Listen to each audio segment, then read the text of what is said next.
নমস্কাৰ প্ৰিয় বন্ধুসকল, আজি আৰম্ভ কৰিবলৈ লৈছোঁ এটা নতুন অনুষ্ঠান নিয়ৰ। এই অনুষ্ঠানত আজি মই আপোনালোকলৈ লৈ আহিছোঁ মাত্ৰ এটা শব্দ, প্ৰেম।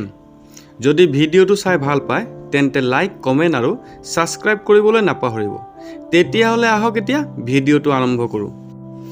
আজিৰ দিনটোত প্ৰেম মানে কি বুলি সুধিলে আপোনাৰ চকুত নিশ্চয় এখন বিশেষ মুখে ভাহি উঠিব। আপোনাৰ মুখৰ পৰা নিশ্চয় বিশেষ নাম এটা সৰি পৰিব। সেই মুখ, সেই নাম আপোনাৰ প্ৰিয়জনৰ। কিন্তু প্ৰেমৰ পৰিসৰ ইমান সীমিত জানো? প্ৰেমক সংজ্ঞাৰে বান্ধিব পাৰে জানো? কিয় আমি ভাবি লওঁ প্ৰেম হ'বলৈ দুজন জীয়া মানুহৰ প্ৰয়োজন? কিয় আমি বান্ধি লওঁ কেৱল পুৰুষ আৰু নাৰীৰ মাজতে প্ৰেম হ'ব? প্ৰেমে জানো শৰীৰ, বয়স, লিংগ, সময়, সমাজ, বাস্তৱ এইবোৰ বিচাৰ কৰে?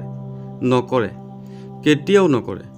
এই যে কোনোবা এটা বিশেষ গান আপুনি দিনটোত এবাৰ হ'লেও শুনে, এই যে তৰা ভৰা আকাশখনলৈ লাগি চাই আপুনি জোনাক বুটলে, এই যে কেতিয়াবা এজুপি বিশেষ গছৰ তলত বহি আপুনি জীৱনটো জোখে, এই যে কোনো প্ৰিয় উপন্যাস, প্ৰিয় চৰিত্ৰৰ লগত আপুনি নিসংগতা গল্প শুনে, বিশ্বাস কৰক সেয়াও প্ৰেম। সেই যে বিশেষ গানটো আপোনাৰ প্ৰেম, যি আপোনাক বুজে।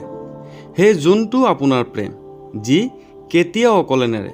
নাইবা সেই গছজোপাও যি সদায় ছাঁ দিয়ে। নহ'লে সেই বিশেষ চৰিত্ৰটো, যি ছায়া হয় কেৱল আপোনাৰ বাবে নামি আহে কল্পনাৰ কুঁৱলী ফালি। প্ৰেমে কোনো সীমা নাজানে। প্ৰেমে কেৱল ভাল পাব জানে, মৰম চিনিব জানে, শূন্য বুকুত আৱেগ বোৱাব জানে। বুজিছেনে? অকলশৰীয়া নহয় আপুনি। এবাৰ চকু ফুৰাই চাওক, আপোনাৰ কাষতেই যিকোনো ৰূপত আপোনাৰ প্ৰেম আপোনাতে বিলীন হৈ আছে। ভৰাই আছে আপোনাৰ ৰিক্ত হৃদয়। প্ৰেমত পৰিবলৈ, প্ৰেম কৰিবলৈ কাৰোবাৰ প্ৰেমিক নাইবা প্ৰেমিকা হোৱা প্ৰয়োজন নাই। জীৱনৰ মূলেই হৈছে প্ৰেম। প্ৰেম আছে বাবে আপুনি আছে, ময়ো আছোঁ। প্ৰেম আছে বাবে সংগীত আছে, সুৰ আছে। প্ৰেম আছে বাবে প্ৰকৃতি আছে, ৰং আছে আৰু আছে আশা। মাত্ৰ অনুভৱ কৰক, মনৰ আৱৰ্জনাবোৰ আঁতৰাই আপোনাৰ সেউজীয়া প্ৰেম আপোনাৰ কাষতে সদায়। বন্ধুসকল, আপোনালোকৰ স্বাস্থ্য ভালে থাকক, জীৱন সুখময় হওক তাৰে কামনাৰে আৰু এটা নতুন ভিডিঅ' লৈ অহা প্ৰতিশ্ৰুতিৰে আজিলৈ আহিলোঁ। ধন্যবাদ।